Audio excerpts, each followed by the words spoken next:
There's a lake in New England that isn't a lake. It's a town. Subscribe to our channel and hit the notification button for Untold American Folklore.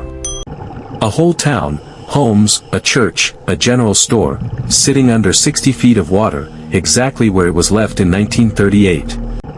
And here's the part nobody likes to talk about. They didn't move everyone before they flooded it. The official record says relocation was complete. The people who lived there say something different. This is Cursed Ground, Episode 2, and by the end of this video, you're going to understand why some places don't stay buried, they just change what's covering them. We like to think of drowned towns as a tragic footnote. A necessary sacrifice for progress, dams, reservoirs, electricity, clean water for a growing city. That's the story in the textbooks. But here's what they don't put in the textbooks. Some of those towns weren't fully emptied before the water came. There's a reservoir in Vermont, you can find it on any map, where, during severe droughts, the water drops low enough that the old town starts to reappear. Foundations, stone walls, a steeple, and divers who go down to study it report the same things, decade after decade. Equipment failing for no mechanical reason. A cold pocket of water that shouldn't exist at that depth.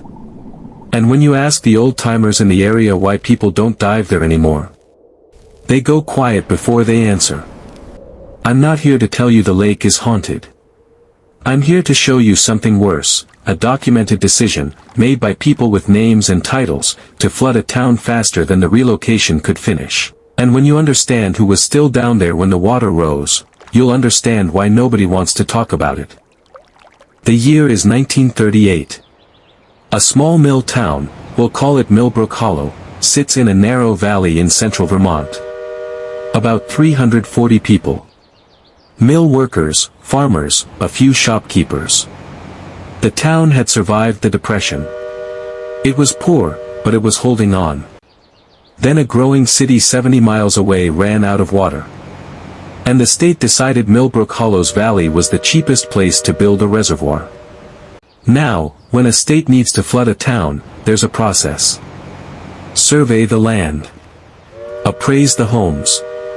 Relocate the residents. Move the cemetery. On paper, that process took 18 months. What the official report doesn't mention, what the engineering firm's internal memo, uncovered decades later, actually says, is that the dam construction finished 6 weeks ahead of schedule. And the relocation didn't. The gates closed in March of 1938. 11 families were still listed as, in process of relocation, on the same week the valley began to fill. 3 of those families' final addresses were never confirmed again. Within 2 years of the reservoir filling, the reports began. First, the fishermen. Boats that drifted too close to the old town center lost their engines. Not damaged. Just dead. No mechanical explanation. The fishermen assumed bad fuel. Until the same engine started working again the moment the boat drifted clear of the old town's footprint. Second, the temperature. Divers sent down in the 1960s to inspect the dam's structural integrity reported a pocket of water near the old church foundation that stayed nearly 10 degrees colder than the surrounding lake, every single dive, every season. A hydrologist brought in years later to study the anomaly said the readings didn't match any thermal layering pattern he'd ever recorded in a reservoir that size. He wrote in his report, and I'm paraphrasing here, the cold layer behaves as though it is being actively maintained, not naturally formed. Actively maintained. You understand what that means. There's a logbook. The original is held in a regional historical society archive, kept by a commercial diver named Walter Pruitt, hired to survey the dam in the early 1960s. He writes that on his third dive, he found the church steeple still standing upright on the lake floor, bell intact. He writes that he heard what he describes as a single bell tone while at depth, with no bell rope and no current strong enough to move it. He writes that on his final log dive, October 1962, the visibility was perfect, and the steeple was simply not where it had been the week before. Gone. moved, or never found again. Walter Pruitt's tanks were recovered 3 days later, drained and undamaged, and snagged on a submerged fence line. Walter Pruitt was not. That's not a man describing a folktale. That's a missing persons case file with a lake for a crime scene. Now here's what I want you to actually take from this. Because this isn't just a spooky story, this is a pattern. Every site we cover on this series shares one thing.